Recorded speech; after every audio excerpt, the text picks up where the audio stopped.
오늘은 마가복음 설교 마지막 시간입니다. 여러분, 스타는 언제 보통 나타나죠? 마지막에, 그죠? 항상 스타는 마지막에 짠 하고 등장하는 법입니다. 이런 식으로 생각하면 오늘 본문은 마가복음의 제일 마지막 부분이니까 아마도 가장 중요한 내용이 나올 것이다, 우리가 생각할 수가 있습니다. 가장 중요한 내용은 아니더라도 적어도 가장 중요한 주제 중에 하나가 나오지 않을까, 이렇게 생각할 수가 있는 것이죠. 실제로 그렇습니다. 오늘 본문은 이 마가복음의 주제 중에 이제 가장 중요한 주제 가운데 하나를 우리에게 이제 가르쳐 주고 있는데요. 오늘 본문을 한 문장으로 요약을 하면 오늘 설교 제목이에요. 만민에게 복음을 전파하라. 만민에게 복음을 전파하라. 이 주제가, 이제 복음을 전파하라는 주제인데, 전도와 선교를 하라는 것인데, 이 주제가 이 가장 중요한 주제 가운데 하나라는 사실은 우리가 다른 복음서를 통해서도 확인을 할 수가 있습니다. 우리가 지금 이제 마가복음을 보고 있는데, 우리 성경에는 4개의 복음서가 있죠. 마태복음, 마가복음, 누가복음, 요한복음이 있어요. 근데 이 4개의 복음서가 공통되게 그 마지막 내용이 선교입니다. 복음을 전파하는 것에 그 초점이 맞춰져 있어요. 이 마태복음의 마지막 부분, 마태복음은 28장까지 있는데 28장 19절 말씀에 보면요, 이건 우리가 너무 잘 아는 말씀이죠. 그러므로 너희는 가서 모든 민족을 제자로 삼아 아버지와 아들과 성령의 이름으로 세례를 베풀고, 이렇게 말씀합니다. 마가복음하고 똑같아요, 그죠? 복음 전파가 제일 마지막에 등장하고 있어요. 누가복음도 마찬가지입니다. 마지막 부분인 24장 47절로 48절에 보면, 또 그의 이름으로 죄사함을 받게 하는 회개가 예루살렘에서 시작하여 모든 족속에게 전파될 것이 기록되었으니 너희는 이 모든 일의 증인이라. 이것도 마찬가지로 복음 전파, 그죠? 복음 전파가 마지막 부분에 다뤄지고 있어요. 요한복음의 경우에는 제일 마지막 장이 21장입니다. 21장인데 사실 21장은 부록으로 많이들 생각을 해요. 그러니까 추가된 그러니까 나중에 추가됐다라기보다는 내용적으로 보면 20장에서 이제 원래 끝이 나는데 21장은 부록으로 덧붙여진 것 같다, 이렇게 이제 많이들 간주합니다. 그 21장의 내용은 부활하신 예수님께서 제자들을 만나서 이제 이야기를 나누는 장면인데, 특별히 이 베드로와의 대화가 아주 중심 내용이죠.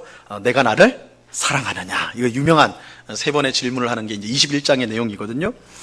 만약 21장을 부록으로 본다면 20장이 이제 실제적인 마지막 장이 되는 것인데, 그렇다면 요한복음 또한 이 마지막 부분에 중심 내용인 선교를 하라는, 복음을 전파하라는 내용을 담고 있습니다. 20장 21절에 보면요, 예수께서 또 이르시되 너희에게 평강이 있을지어다. 아버지께서 나를 보내시는 것 같이 나도 너희를 보내노라. 그죠? 내가 너희를 보낸다. 복음을 전파하기 위해서, 전도하기 위해서, 선교하기 위해서 내가 너희를 보낸다, 이렇게 말씀하고 있습니다. 이처럼 마가복음만이 아닌 모든 복음서의 마지막 부분이 이 복음 전파를 명령하는 것으로 마무리가 되고 있어요. 이것은 이 복음 전파가 얼마나 중요한 것인가, 이것을 알려주고 있는 것이죠. 그래서 초대교회로부터 지금의 일까지 교회는 이 복음을 전하는 이 일을, 전도와 선교를 가장 중요한 사명으로 그렇게 인식해왔고 그것을 감당해 왔습니다. 전도와 선교가 교회의 가장 중요한 사명이라는 것에 시비를 걸 성도는 없을 것입니다. 그죠? 이게 가장 중요하다, 교회에 가장 맡겨진 가장 큰 사명이다, 이것들을 우리가 다 그렇게 이제 인식을 합니다. 하지만 여기에 이제 우리가 좀 생각해 볼 부분이 있습니다. 오늘 우리가 생각해 보고자 하는 부분이 있어요. 여러분, 복음을 전파한다는 것, 과연 이게 무슨 뜻일까요? 복음을 전파한다는 것. 전도와 선교는 과연 무엇일까요? 흔히 말하는 대로 하나님을 모르는 세상 사람들에게 복음을 전하여서 교회로 인도하는 것, 우리 보통 이걸 전도다, 좀 확장해서 선교다, 이렇게 표현하는데, 우리 흔히 그렇게 말을 하잖아요, 그죠? 믿지 않는 세상 사람들에게 복음을 전해서, 예수님 전해서 교회로 데려오는 거, 인도하는 거, 이걸 전도라, 선교다, 이렇게 하는데 과연 그게 맞냐라는 거예요. 맞죠? 사실은 맞아요. 그렇게 하는 게 믿지 않는 사람에게 예수를 전하여서 교회로 데려오는 것, 이걸 전도요, 선교라고 하는 게 맞습니다. 하지만 오늘 우리가 읽은 본문은요, 이 전도와 선교가 우리가 생각하는 것보다는 훨씬 더 크고 넓은, 또한 깊은 의미가 있다라고 우리에게 말씀해주고 있습니다. 오늘 본문 15절 말씀을 보시기 바랍니다. 15절 우리 함께 같이 읽도록 합니다. 15절 시작. 또 이르시되 너희는 온 천하에 다니며 만민에게 복음을 전파하라. 예수님께서 제자들에게 너희는 온 천하에 다니며 만민에게 복음을 전파하라 명령하세요. 근데 이 명령은 보다 정확하게 번역이 되어야 합니다. 여러분, 우리 성경이 처음부터 한글로 쓰여진 건 아니었어요. 그죠?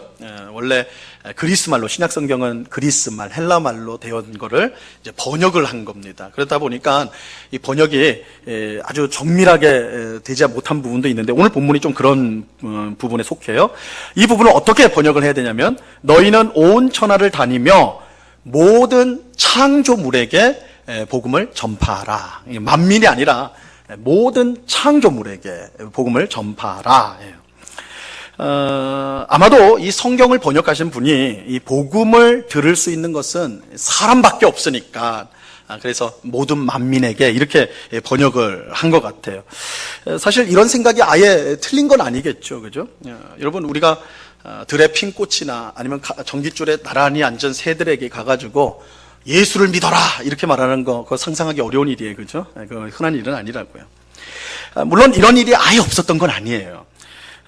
우리 이제 개신교에서는 잘 알려져 있지 않지만 이 로마 카톨릭 교회에서 아주 성인으로 추앙받는 프란체스코라는 분이 계세요. 이분을 우리가 아예 모르는 건 아닙니다. 이분이 유명한 것인데 평화의 기도. 그래서 우리 성가대가 이 성가를 부른 거 기억하시는 분들 계실 거예요. 가사가 이래요. 주여 나를 평화의 도구로 써주소서. 미움이 있는 곳에 사랑을, 상처가 있는 곳에 용서를, 분열이 있는 곳에 일치를, 의욕이 있는 곳에 믿음을 심게 하소서. 들어보셨죠? 안 들어보셨어요? 성가대 찬양을 유심히 들어보세요. 그죠? 이 평화의 기도는 많이 찬양을 하는 겁니다. 이 기도로 이제 유명하신 분인데, 이 성 프란체스코는 예수님의 말씀을 문자 그대로 지켜가지고, 이 사람이 사실은 굉장히 부자예요. 아버지가 엄청나게 부자입니다. 유산을 받을 수가 있는데, 내 아버지는 하늘 아버지다 이렇게 말하고는 유산을 받질 않았어요. 그래서 평생 거지의 친구로 살면서 아주 청빈한 삶을 살면서 복음을 전하는 일에 평생을 바쳤던 그런 귀한 분입니다. 근데 기록에 보면요, 이 성 프란체스코가 사람에게만 설교를 한 게 아니에요. 좀 여러분 신기할 텐데, 사람에게만 설교한 게 아니라 새들 앞에서도 설교를 한 기록이 나와요. 새들 앞에서. 뭐라고 설교를 했냐면, 설교문이 남아있는데, 나의 자매 새들이여, 너희는 창조주 하나님에게 한없는 은총을 입고 있다. 너희는 어느 곳에 있든지 항상 주 하나님을 찬송하도록 가라. 그러면서 줄줄줄줄 또 설교 내용이 뒤에 이어지는데, 이렇게 이제 새에게 설교를 했는데, 그럼 새들이 어떻게 반응을 했느냐? 아주 공손하게 그 설교를 들었다는 거예요. 조는 새가 없었어요. 아주 공손하게 들으면서 기쁨으로 설교를 들었다. 이렇게 이제 기록이 있습니다. 물론 확인할 수는 없어요. 이게 진짜 사실 이제 확인할 수 없는 아주 신비적인 일이죠. 아마 우리 생각에는 이건 너무 지나친 거 아닙니까? 이렇게 생각이 될지 모르겠어요. 하지만 오늘 우리 본문에서요, 예수님은 사람에게만 복음을 전하라고 말씀하지 않고요, 모든 창조물에게 복음을 전파하라고 말씀하고 있어요. 이것은 우리가 지금까지 생각한 전도와 선교가 그저 믿지 않는 사람에게 복음을 전하여 교회로 데려오는 그것 정도가 아니라는 것을 우리에게 알려주고 있는 것입니다. 이 전도와 선교는 그것보다 훨씬 더 큰 거예요. 그렇다면 사람이 아닌 새나 나무에게도 복음을 전해야 한다는 말입니까? 이렇게 되물을지 몰라요. 만약에 그렇다면 좋아하실 성도님들 많을 것 같아요. 여러분, 전도가요, 우리 성도에게 얼마나 큰 부담입니까? 그죠? 전도해야 된다는 거 모르는 성도가 어디 있어요? 그런데 막상 전도하려고 사람 앞에 서면 내가 이거 예수님 믿으세요 하면 저 사람이 나한테 어떻게 대할까? 어떻게 말할까? 이거 생각하면, 그 반응을 생각하면 입에서 말이 떨어지지가 않는다. 그죠? 입이 열리지가 않는단 말이에요. 그러니까 이 전도라는 거, 선교라는 것은 항상 우리 마음속에 이거 해야 되는데 마음은 있는데 이게 굉장히 부담으로만 남아있는 경우가 참 많아요. 그죠? 그런데 만약 나무나 새에게 복음을 전해도 된다 이렇게 생각한다면 얼마나 부담감이 사라지겠어요. 여러분 뒷동산에 올라가면서 나무에 보면서 야 너도 예수 좀 믿어라. 그죠? 새들에게 야 너도 예수 좀 믿어라. 이렇게 말하는 것이 전도라고 한다면 마음에 편안해지겠죠. 그죠? 나도 전도했다. 뭐 이렇게 하지 않겠습니까? 물론 예수님께서 모든 창조물에게 복음을 전파하라라고 할 때 사람에게 말하듯이 새나 나무에게도 복음을 전해야 된다. 이런 뜻으로 하신 말씀은 아닙니다. 이 성 프란체스코의 경우 새들이 그의 설교를 경청했다고 하지만 우리가 새들 앞에서 복음을 전하면 어떻게 될까요? 한번 오늘 예배 마치고 나가면서 한번 해보라고요. 그죠? 다 도망갈 거예요. 다 도망간다면. 그죠? 제가 이제 전에 이 얘기 듣고 저도 미친 척 하면서 한번 해봤어요. 했더니 다 도망가더라고요. 그래서 안 되는구나 그랬어요. 그렇다면 모든 사람이 아니라 모든 창조물에게 복음을 전파라는 이 예수님의 말씀은 무슨 뜻일까? 그죠? 무슨 뜻일까요? 이 말씀의 뜻을 제대로 이해하기 위해서는 이 말씀을 주신 분이 어떤 분인가를 아는 것이 먼저 아는 것이 중요합니다. 이 말씀은 예수님의 말씀이에요. 그죠? 예수님께서 제자들에게 주신 말씀인데 그냥 예수님이 아닙니다. 어떤 예수님이냐면 부활하신 예수님이에요. 그죠? 죽음의 권세를 이기시고 부활하신 예수님께서 제자들에게 명령하신 말씀이에요. 이 말씀이 부활하신 예수님께서 주신 명령이라는 것을 아는 것이 가장 중요합니다. 예수님의 부활은 단순히 예수님에게 일어난 개인적인 사건이 아닙니다. 여러분, 부활은 예수님의 개인의 사건이 아니에요. 예수님의 부활은 온 우주의 역사를 새롭게 하는 전 우주적인 사건입니다. 그래서 제가 전에 이 부활에 관한 말씀을 전할 때에 뭐라고 말씀을 드렸냐면 이 세상의 역사는 부활 이전과 부활 이후로 나뉘어진다. 이렇게 말씀을 드렸어요. 그러니까 어떤 위대한 국가의 등장이나 어떤 위대한 인물의 등장으로 역사가 나눠지는 게 아니에요. 이 세상의 역사는 부활 이전과 부활 이후로 나뉘어져요. 예수님의 부활은 새로운 시대를 여는 역사적이고 우주적인 사건이기 때문입니다. 예수님의 부활 이전에 이 세상을 지배한 것은요, 죄와 사탄과 사망이었어요. 첫사람 아담이 타락한 이후에 온 세상이 죄의 지배 아래로 들어갔습니다. 그리고 이 사탄은 죄의 열매인 사망의 권세로 이 세상을 다스렸어요. 여러분, 이 세상이 본질적으로 절망적일 수밖에 없고 본질적으로 슬플 수밖에 없는 이유가 바로 여기에 있어요. 여러분, 우리는 이전의 사람들은요, 과학이 발전되고 모든 사람이 교육을 잘 받게 되면 이 세상은 유토피아가 된다고 생각했어요. 좋은 세상이 된다고 그랬어요. 그런데 그런 생각이요, 환상에 불과하다는 것이 지금의 역사가 증명하고 있어요. 그죠? 결코 우리가 200년 전, 300년 전 사람보다 우리가 행복한 삶을 사는 게 아니에요. 세상은 어떻게 보면 계속 절망의 더 깊은 수렁으로 빠지고 있단 말이에요. 왜 그렇습니까? 이 성경의 분석은 이래요. 이 세상은 아담이 타락한 이후에 죄와 사탄과 사망이 이 세상을 다스리기 때문에. 이 세상에는 본질적으로 세상 스스로가 희망을 가질 수 없는 절망에 빠져 있는 상태인 것입니다. 그런데 이러한 죄와 사탄, 사망의 지배는 사망의 지배는 사람에게만이 아니라 온 피조물에게도 똑같이 미쳐지는 거예요. 그러니까 사람만 고통스러운 게 아닙니다. 이 세상 전체가 고통스러운 거예요. 로마서 8장 21절과 22절에 보면요, 이렇게 말씀을 합니다. 잘 보세요. 그 바라는 것은 피조물도 썩어짐의 종노릇한 데서 해방되어 하나님의 자녀들의 영광의 자유에 이르는 것이니라. 피조물이 다 이제까지 함께 탄식하며 함께 고통을 겪고 있는 것을 우리가 아느니라. 여러분, 사람의 죄로 사람만 고통스러운 게 아니에요. 그죠? 이 말씀에 보니까 피조물도 썩어짐의 종노릇을 한다.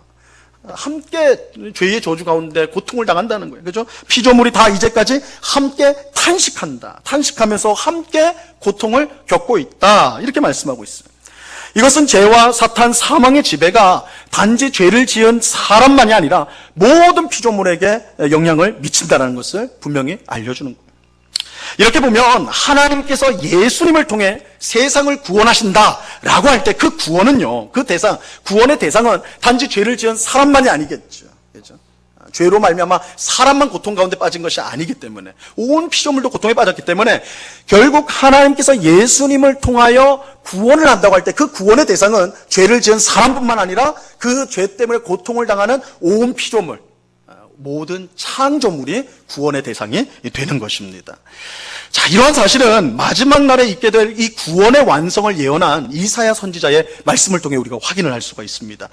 이사야서 11장 6절로 8절 말씀인데, 이 말씀 유명한 말씀이에요. 한번 잘 들어보세요. 그때에 이리가 어린 양과 함께 살며 표범이 어린 염소와 함께 누우며 송아지와 어린 사자와 살찐 짐승이 함께 있어 어린 아이에게 끌리며 암소와 곰이 함께 먹으며 그것들의 새끼가 함께 엎드리며 사자가 소처럼 풀을 먹을 것이며 젖 먹는 아이가 독사의 구멍에서 장난하며 젖된 어린 아이가 독사의 굴에 손을 넣을 것이라. 굉장히 아름다운 말씀이죠. 굉장히 아름다운 말씀. 여러분, 천국이 어떤 곳입니까? 구원이 완성이 되면 어떤 모습일까요? 이거 설명하기 굉장히 어려워요. 그죠? 근데 이사야 선지자는 이렇게 아름다운 모습으로 천국은 이런 평화로운 곳이겠구나, 참 복된 곳이겠구나, 이렇게 이 말씀으로 묘사를 했단 말이에요. 그런데 이 이사야 선지자가 묘사한 이 말씀에 보면요, 사람보다 뭐가 더 많이 나와요? 짐승이 더 많이 나와요. 그죠?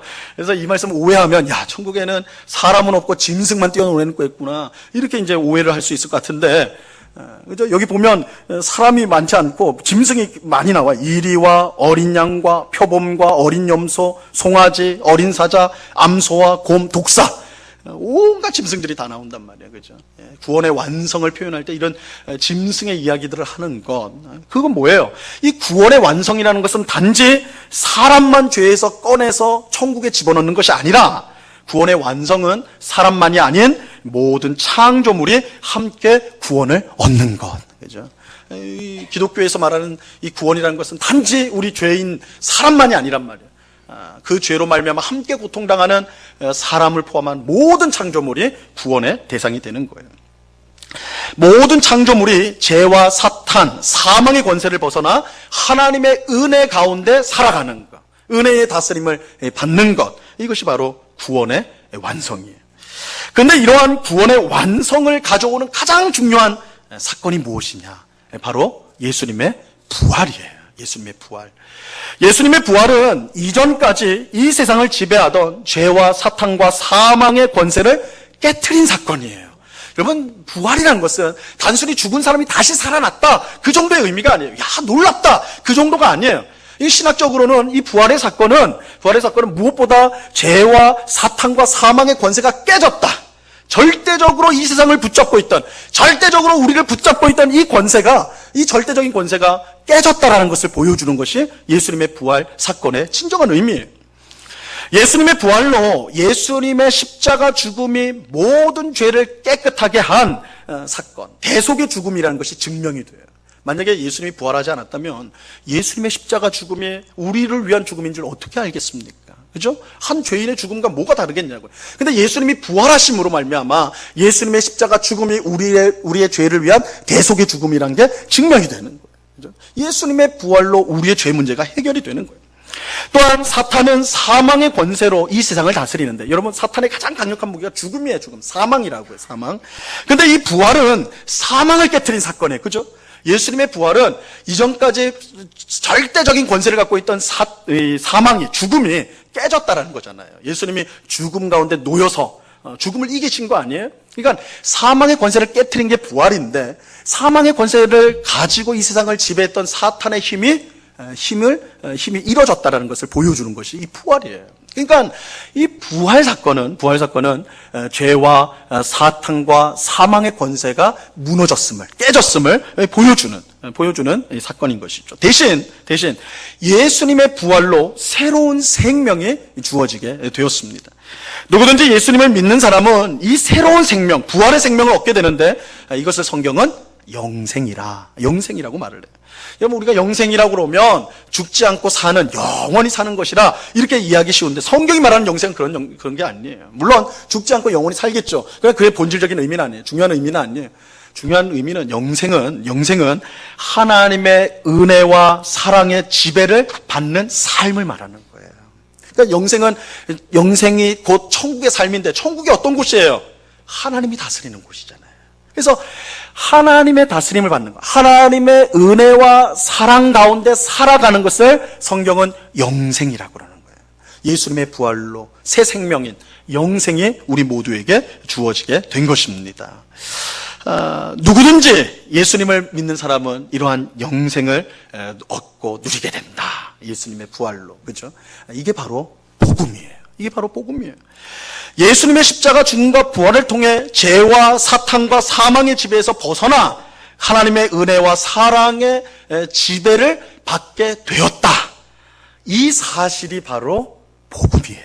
복음이에요. 그런데 이것은 단순히 사람에게만 해당되는 게 아니에요.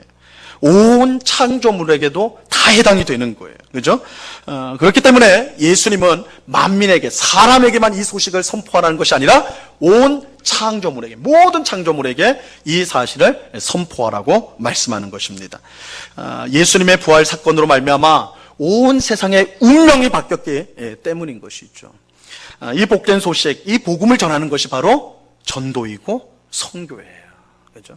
그러니까 단순히 예수 믿지 않는 세상 사람들 데려서 이 교회당 앉히는 거, 물론 그것도 너무너무 귀한 일이고 그것도 자체도 전도예요. 그러나 전도와 선교의 본질적 의미라는 것은 예수님의 부활로 말미암아 죄와 사망과 사탄의 권세가 무너지고 대신 하나님께서 사랑과 은혜로 우리를 다스린다. 그죠? 그래서 예수님을 믿으면 그 은혜를 누리게 되는 것이다. 이것을 선포하는 것이, 전하는 것이 바로 전도요, 복음, 선교라고 말할 수가 있는 것입니다.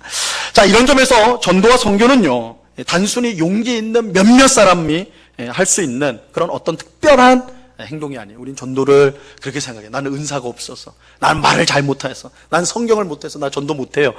아니에요. 근데 그런 게 아니에요. 교회에 있는 전도팀만이 할 수 있는 그런 일이 아니에요. 모든 성도가 해야 될 일이 바로 전도와 선교입니다.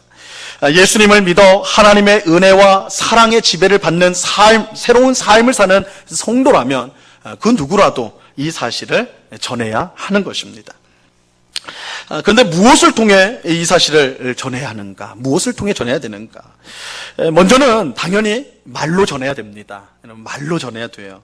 왜냐하면 듣지 않고는 믿을 수가 없기 때문에 그렇습니다. 로마서 10장 14절 말씀입니다. 우리 한번 이 말씀 같이 한번 읽어볼까요? 시작. 그런즉 그들이 믿지 아니하는 일을 어찌 부르리요? 듣지도 못한 일을 어찌 믿으리요? 전파하는 자가 없이 어찌 들으리요? 이건 굉장히 상식적인 말이에요. 그렇죠? 전하는 자가 없으면, 선포하는 자가 없으면 들을 수가 없는 거예요. 들을 수가 없어요. 들을 수 없으면요, 듣지를 못하면 당연히 믿을 수가 없겠죠. 그래서 성경은 믿음은 들음에서 난다. 믿음은 들음에서 난다라고 말해요. 예수님의 부활로 모든 창조물의 운명이 바뀌었다는 이 사실을 전하는 사람이 없다면 듣는 사람도 있을 수가 없고, 그렇다면 믿는 사람도 있을 수가 없을 것입니다. 그러므로 우리는 부활하신 예수님의 말씀에 순종하여서 복음을 입으로 전해야 합니다. 여러분, 전하지 않으면 들을 수가 없어요. 믿을 수가 없어요. 그래서 입으로 전하는 것이 우리의 사명이에요. 예수님의 부활로 우리 모두의 운명이 바뀌었다는 것, 그죠? 우리 개인뿐만 아니라 온 세상의 운명이 바뀌었다라는 사실을 우리는 입으로 전해야 하는 것입니다. 그럴 때 우리의 말을 듣고 믿는 사람은 구원을 받게 될 것이고, 그렇지 않은 사람은 심판을 받게 되는 것입니다. 오늘 보면 16절 말씀 보세요. 16절 같이 읽습니다. 시작. 믿고 세례를 받는 사람은 구원을 얻을 것이요, 믿지 않는 사람은 정죄를 받으리라. 그러니까 우리는 이 전도라는 것은 사람을 잘 설득해서 마음을 잘 녹여서 이 교회당 안에 앉게 하는 것, 물론 그것도 너무너무 훌륭하고 귀한 거지만, 그러니까 본질적으로는요, 이 전도와 선교라는 것은 선포예요. 선포. 어떤 이루어진 사실을 알려주는 거예요. 예수님의 부활로 우리는 이전까지 죄와 사망과 사탄의 지배 아래 우리가 신음하면서 살았는데 예수님의 부활로 이게 바뀌었습니다. 이제 이 부활하신 예수님을 믿기만 하면 우리는 하나님의 은혜와 사랑의 다스림을 받는, 지배를 받는 복된 새 생명, 영생을 누릴 수 있습니다. 이 사실을 믿으십시오. 이게 전도예요. 이게 선교예요. 그것을 받아들이면 구원을 얻게 되는 거예요. 받지 않으면 그 이전 상태에 계속 머물겠다는 것이니까 당연히 멸망당하게 되는 것이죠. 여러분, 우리가 만약에 침묵을 하고 아무 말을 하지 않는다면, 그렇죠? 아무 말 하지 않는다면, 복음을 듣지 못해 심판을 받는 사람에 대해 우리에게 아무 책임이 없다고 말할 수 없을 거예요. 우리에게 책임이 있어요. 책임이 있다는 거예요. 우리는 엘리사 시대에 4명의 나병 환자가 했던 고백을 잊지 말아야 됩니다. 엘리사 시대에는요, 아람이라는 나라가 북이스라엘을 침공을 했습니다. 아람은 이 이스라엘 북쪽에 있는 나라인데 공격해 왔어요. 그래서 사마리아 성을 둘러가지고 진을 쳤어요. 다 꼼짝 못하게 포위를 했어요. 그러니까 아무것도 못 들어가도록. 그러니까 당연히 시간이 흐를수록 식량이 떨어지고 뭐 다 떨어졌겠죠. 그러니까 사마리아가 이제 조금만 있으면 망할 수 있는, 이제 먹을 게 없고 아무것도 할 수 없으니까 이제 우리 끝이다. 딱 그쯤이었어요. 그런데 하나님의 놀라운 역사가 일어납니다. 그래서 하나님께서 이 아람 군대에 겁을 줘요. 하나님께서 겁을 주니까 이 아람 군인들이 겁을 먹어가지고 도망가 버립니다. 도망가는데 자기가 갖고 왔던 거 다 놓고 자기 몸만 너무 급박한 상황이라 다 도망가 버린 거예요. 다 도망가 버려. 그런데 이때 이제 이 사마리아 성 앞에 4명의 나병 환자가 있었어요. 나병 환자는 그 당시에는 저주받은 사람이라고 해서 성 안으로 못 들어갔단 말이에요. 그런데 이 성문 앞에 이제 사마리아 성 앞에서 있는데 고민을 하는 거예요. 야, 성 안에 들어가도 먹을 것이 없으니까 죽을 것이고, 또 아람 군대에 가면 아람 군이 우리 사마리아 사람이라서 우리를 죽일 것이고 어떻게 해야 되느냐, 이렇게 고민을 하다가 4명이 회의를 하다가 야, 그래도 먹을 곳이 있는 곳에 가자. 그래서 죽더라도 가서 혹 알겠느냐, 뭘 먹을 수 있지 않겠냐. 그래서 아람 군대로 가는 거예요. 딱 이 4명의 나병 환자가 아람 군대로 갔는데 거기에 뭐가 있어요? 아람 군대는 없고 군인은 없고 뭐만 있어요? 그들이 남긴 음식과 그들이 남긴 엄청난 그런 양의 그런 것들만 있는 거예요. 그러니까 이 사람들이 너무 눈이 확 떠가지고 아무도 없으니까 먹을 것은 이렇게 쌓여 있고, 그죠? 좋은 것 이렇게 쌓여 있는데 사람이 없으니까. 그러니까 눈이 뒤집혀가지고 막 먹기 시작하는 거예요. 배가 고팠으니까 막 먹기 시작하고 좋은 물건들 다 해가지고 자기 주머니에 넣고 땅 파가지고 넣고 막 그렇게 하는 거예요. 너무너무 신났죠. 그런데 막 그렇게 하다가 정신이 바짝 나는 거예요. 자신들이 이렇게 하는 게 옳지 않다는 걸 스스로 깨달았어요. 양심에 찔린 거죠. 왜냐하면 지금 바로 저기 사마리아 성 안에는 굶어 죽는 사람들이 있는데, 그죠? 나만 이렇게 먹는 게 찔린 거예요. 이들이 뭐라고 했는지 한번 들어보세요. 열왕기하 7장 9절 말씀이에요. 나병 환자들이 그 친구에게 서로 말하되 우리가 이렇게 해서는 아니 되겠도다. 오늘은 아름다운 소식이 있는 날이거늘 우리가 침묵하고 있도다. 만일 밝은 아침까지 기다리면 벌이 우리에게 미칠지니 이제 떠나 왕궁에 가서 알리자 하고. 이들이 뭐라고 그랬어요? 오늘은 아름다운 소식이 있는 날이거늘 우리가 침묵하고 있도다. 우리가 그냥 우리끼리만 지금 이렇게 하고 있구나. 만약에 우리가 계속해서 침묵하면, 다음날 아침까지 침묵하면 우리가 벌을 받는 게 마땅하다. 여러분, 이 나병 환자들의 말을 우리에게 똑같이 적용할 수 있지 않겠습니까? 예수님의 부활로 온 세상의 운명이 바뀌었다는 이 아름다운 소식, 이 복음이잖아요. 이 복음을 전하지 않고 우리가 침묵한다면 벌이 우리에게 내리는 것이 마땅하다. 전도와 선교는 어떤 특별한 성도들에게만 주어진 사명이 아니에요. 부활하신 예수님을 믿어 하나님의 은혜와 사랑의 지배 아래서 살아가는 모든 성도들이 기쁨으로 해야 될 일이 바로 전도와 선교입니다.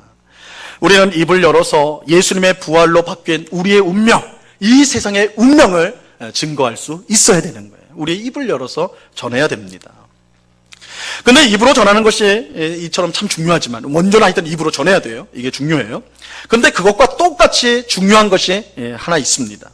그것은 우리가 실제로 하나님의 은혜와 사랑의 지배 아래서 살아가는 것입니다. 그 안에서 살아가는 거예요. 우리가 입으로는 하나님의 은혜와 사랑의 지배 아래 살라고 세상 사람들 말하면서, 여러분들 세상의 운명이 바뀌었어요. 그죠? 여러분들 구원 받으세요. 예수 믿고 예수님 부활하셨으니까 죄로부터 사탄으로부터 사망으로부터 우리가 해방되었으니까 이 복음을 믿으십시오. 이렇게 우리가 입으로는 열심히 말하는데 실제로 우리의 삶은 여전히 죄 가운데 빠져 있고 여전히 사탄의 유혹 가운데 빠져 있고 사망의 두려움 가운데 있다면 여러분 우리가 지금 전하는 말은 힘이 없을 거예요. 그렇죠? 힘이 없을 거예요. 우리는 복음을 입으로 전파할 뿐만 아니라 이 복음을 따라 살아야 돼요. 복음을 따라 살아야 돼요. 그러니까 복음을 입으로 전파하는 것과 동시에 우리는 복음을 따라 살아야 합니다. 복음은 전도할 때만 필요한 것이 아니라 사실은 우리의 삶 그 자체가 되어야 합니다. 그래서 사도 바울은 빌립보서 1장 27절에서 이렇게 말씀했어요. 오직 너희는 그리스도의 복음에 합당하게 생활하라. 복음은 사는 거예요. 복음은 사는 거예요. 복음은 단지 전도할 때 해야 될 어떤 문구, 어떤 말씀 그 정도가 아니에요. 복음은 살아야 되는 거예요. 우리가 복음을 따라 살아야 되는 거예요. 복음에 합당하게 살면서 우리의 입술에서 복음이 나올 때 그 복음이 힘있게 전해질 것입니다. 자, 그렇다면 복음을 따라 사는 것은 어떤 것일까요? 복음을 따라 사는 것은 부활하신 예수님을 우리 인생의 주님으로 모시고 그의 능력을 힘입어서 그의 말씀을 따라 사는 것입니다. 부활하신 예수님을 우리 인생의 주님으로 모시고 그의 능력을 힘입어 그의 말씀에 순종하는 것이 복음을 따라 사는 거예요. 자, 이것이 오늘 본문 19절과 20절의 뜻입니다. 19절과 20절. 오늘 본문 19절, 20절 같이 한번 읽어봅니다. 시작. 주 예수께서 말씀을 마치신 후에 하늘로 올려지사 하나님 우편에 앉으시니라. 제자들이 나가 두루 전파할세 주께서 함께 역사하사 그에 따르는 표적으로 말씀을 확실히 증언하시니라. 부활하신 예수님이 하늘로 올려져서 하나님 우편에 앉았다라는 것은요, 이 표현은 단순히 예수님의 물리적 이동, 예수님이 이렇게 이동하셨다 이걸 말씀하는 게 아니에요. 여기는 뜻이 있는 거예요. 예수님이 하늘로 올려져서 하나님 우편에 앉았다는 것은 예수님이 만물의 주님이 되셨다, 만물의 주님이 되셨다는 뜻이에요. 하나님 우편에 앉으셨다는 것은 하나님의 모든 권세와 능력을 예수님이 받으셨다는 뜻이에요. 모든 권세와 능력을 받았으니 이제는 예수님이 만물의 주님이 되세요. 만물의 주님이 되신다. 그런데 이처럼 만물의 주님이 되신 예수님께서 제자들과 함께 하셔서 20절에 보니까 제자들과 함께 하셔서 그들을 통해 역사하신다 이렇게 말씀하고 있어요. 이것을 통해 복음을 확실히 증언해 주시는 것입니다. 예수님은 우리에게 그저 입으로만 복음을 전하라고 하지 않으셨어요. 만물의 주님이신 예수님께서 친히 우리와 함께 하시면서 우리의 삶 가운데 역사하여 주셔서 그 삶을 통해 복음을 전하라고 말씀하는 거예요. 여러분, 복음의 가장 강력한 도구는 다름 아닌 우리의 삶이에요. 우리의 삶. 어떤 삶? 복음에 합당하게 사는 삶이에요. 복음에 따라서 사는 삶이야말로 복음을 전하는 가장 강력한 도구가 되는 것입니다. 예수님을 주님으로 모시고 그 능력을 따라서 말씀에 순종하는 삶을 살 때 우리는 복음을 더욱 확실히 증거할 수가 있게 되는 것입니다. 근데 이것과 관련해서 오늘 본문에는요, 우리가 이제 오해하기 쉬운 그런 말씀이 나옵니다. 잘못 이해하기 쉬운 말씀이 나와요. 17절과 18절 말씀 보세요. 17절과 18절 같이 읽습니다. 시작. 믿는 자들에게는 이런 표적이 따르리니 곧 그들이 내 이름으로 귀신을 쫓아내며 새 방언을 말하며 뱀을 집어 올리며 무슨 독을 마실지라도 해를 받지 아니하며 병든 사람에게 손을 얹은즉 나으리라 하시더라. 신나는 말씀이죠, 그죠? 신나는 말씀. 이 말씀대로만 한다면 얼마나 신나겠어요. 얼마나 아주 그죠? 신앙생활이 얼마나 신나겠습니까? 하지만 우리가 이 말씀은 먼저는 우리 성도 전체에게 보편적으로 적용되는 모든 성도, 모든 믿는 사람에게는 적용되는 말씀이 아니라는 걸 알아야 돼요. 이거는 우리 모두에게 적용되는 말씀이 아니에요. 이 말씀은 아주 특별한 경우에 한한 말씀이라는 것을 우리가 생각을 해야 돼요. 즉 예수님을 믿는 모든 사람이 귀신을 쫓아내고 새 방언을 하고 뱀을 집어 올리고 무슨 독을 먹어도 해를 받지 않고 병든 사람에게 손을 얹으면 다 낫게 하는 그런 일을 하게 된다. 그런 뜻으로 하신 말씀이 아니라는 거예요. 그건 아니에요. 어떤 사람들은 이 말씀을 모든 성도에게 적용할 수 있는 약속의 말씀입니다. 모든 성도에게 주신 약속의 말씀입니다. 우리가 믿음이 좋기만 한다면, 믿음이 없어서 못하는 거지, 믿음만 있다면 이거 다 된다, 이렇게 주장하는 사람들도 있어요. 실제로 어떤 단체에서는, 이건 실제로 있었던 건데, 어떤 단체에서는 왜 그랬는지 모르겠지만 예배 시간 속에 순서 중에 하나가 뭐냐면 독사를 집어 올리는 게 있어요. 독사를. 예배 시간에 왜 그런 짓을 하는지 모르겠지만 이 말씀 때문에 그러겠죠. 독사를 집어 올리는 거죠. 그거를 그냥 믿음을 테스트하는 식으로 한 거겠죠. 여러분, 그 결과가 어떻게 됐을까요? 어떻게 됐을까요? 뱀에 물려가지고 병원 실려가고, 그죠? 심지어 죽기까지 하는 아주 비참한 일이 일어났죠. 그죠? 그런 말씀의 뜻이 아니에요. 여러분, 17절과 18절 말씀은요, 모든 성도가 이런 일을 해야 된다, 할 수 있다, 그걸 가리키는 것이 결코 아닙니다. 아주 예외적인 경우예요. 아주 예외적인 경우.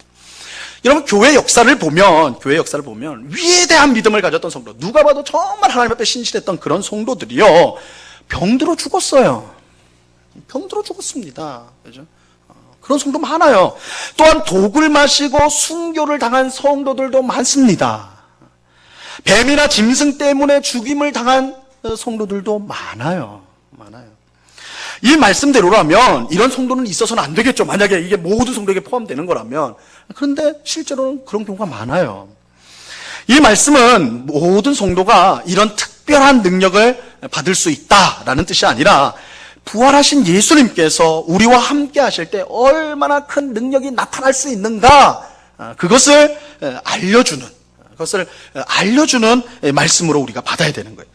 그러므로 여러분, 함부로 독사에게 손대지 마세요. 오늘 말씀 듣고 가가지고 내가 믿음이 있으면 독사에 잡아도 괜찮겠지. 아니에요. 큰일 나요. 그죠? 아무 음식이나 먹으면, 예수 믿는 사람은 독을 먹어도 괜찮다는데 내가 이런 음식도 다 먹어도 되겠지. 상한 음식 먹고. 그러면 안 돼요. 그죠? 그거는, 그렇게 하는 것은 이 말씀에 순종하는 것이 아니에요. 우리는 부활하신 예수님을 주님으로 모시고 사는 것이 얼마나 복되고 능력이 있는가, 그것을 이 말씀을 통해 확인을 해야 되는 거예요. 물론 이 말씀의 이 목록은 실제로 여러분 사도행전을 보시면, 누가복음이나 사도행전을 보시면 이러한 사건들이 있었어요. 바울도 어느 섬에서 독사를 손으로 했는데 죽지 않잖아요. 그죠?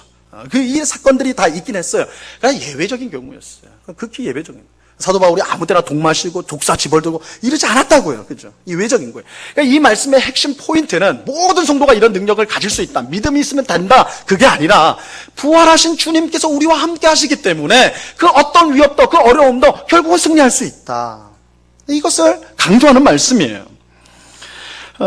그래서 실제로 초대교회에 수많은 순교자들이 있었는데 그들은 부활하신 주님이 그들과 함께 하신다는 것을 믿음으로 담대하게 자신의 생명을 적들에게 맡겼단 말이에요.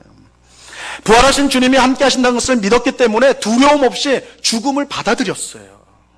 그러니까 우리가 생각할 때는 막 능력이 나타나가지고 다 이기고, 그죠? 십자가에 올라가도 내려오고 이런 걸 생각하는데 그런 말씀이 아니라는 거예요. 오히려 참된 능력이라는 것은, 그렇죠? 부활하신 주님 때문에 죄와 사탄과 사망의 권세가 이제 나한테 어찌할 수 없다라는 것을 분명히 믿음 때문에, 복음 때문에 자신의 생명을 기꺼이 내놓는 그런 순교의 모습으로 초대교회는 나타나는 거예요. 오히려 그런 모습 때문에 로마의 수많은 사람들이, 당시에 복음을 받았던 이방 사람들이, 이 사람들이 어떻게 이렇게 죽을 수가 있는가, 그걸 보고 교회로 돌아오는 역사가 일어났단 말이에요. 우리는 우리의 삶으로 복음을 전해야 돼요. 삶으로 전해야 돼요. 부활하신 예수님을 주님으로 모시고 그 말씀에 온전히 순종하는 삶을 통해 복음을 나타내야 하는 것입니다. 우리가 일상생활에서 세상 사람들을 따르지 않고 세상의 방식을 따르지 않고 예수님의 말씀대로 그것이 손해가 되고 설령 내게 희생을 요구하는 걸지라도 부활하신 주님의 말씀에 따라 순종할 때에 세상은 복음이 무엇인지를 보게 되는 거예요. 복음이 무엇인지를. 예수님은 모든 창조물에게 복음을 전파하라, 오늘 우리에게 명령하세요. 우리의 입을 통해서, 우리의 삶을 통해서 복음을 전파하라고 말씀하십니다. 단순히 교회에 사람 채우라는 뜻이 아니에요. 여러분, 전도와 선교는 교회의 빈자리를 채우라, 이런 뜻이 아니에요. 예수님의 부활을 통해 온 세상의 운명이 바뀌었음을 우리의 말과 삶을 통해서 전하라는 거예요. 선언하라는 거예요. 우리가 더 이상 죄와 사탄과 사망의 지배 아래 있지 않고 하나님의 은혜와 사랑의 지배 아래 살고 있다는 사실을 우리의 말과 우리의 삶을 통해 선언하라는 거예요. 이것이 전도와 선교의 명령인 것입니다. 이 복된 사명을 우리의 입과 삶을 통해서 잘 감당하는 오늘 우리 모두가 될 수 있기를 간절히 바랍니다. 여러분, 우리의 복음을 입술로 전해야 됩니다. 전해야 돼요. 그래야지 듣습니다. 그러니까 우리 담대하게 전해야 돼요. 예수 그리스도를 통해 이 세상의 온 우주의 운명이 바뀌었다는 사실을 선언하셔야 돼요. 전하셔야 돼요. 그리고 똑같이 우리의 삶을 통해 그것을 보여줄 수 있어야 돼요. 그저 입술로만 안 되고 우리의 삶을 통해 우리가 부활하신 주님을, 예수님을 우리의 주님으로 모시고 그 말씀에 온전히 순종하는 모습, 그것이 세상의 삶과 다른 모습일지라도 예수님을 따라서 순종하는 모습. 그럴 때 세상 사람들은 이 하나님 나라가 무엇인가, 이 세상이 바뀌었다는데 이 바뀐 게 무엇인가, 그것을 우리의 삶을 통해 볼 수가 있게 되는 것입니다. 죄로 점점 더 어두워가는 이 절망적인 세상 가운데 예수님의 부활을 통해 주어진 새 생명, 영생을 전하는 말로써, 우리의 삶으로서 전하는 오늘 우리 모두와 우리 은곡교회가 될 수 있기를 간절히 바랍니다. 그런 우리에게 하나님의 풍성한 은혜가 충만하기를 우리 주님의 이름으로 간절히 축원합니다. 기도하겠습니다. 부활하신 주님께서 모든 창조물에게 복음을 전파하라 말씀하십니다. 주님, 이 명령은 예수님의 제자들 뿐만 아니라 오늘 우리 구원으로 부름받은 우리들에게도 동일하게 주시는 부활하신 예수님의 명령입니다.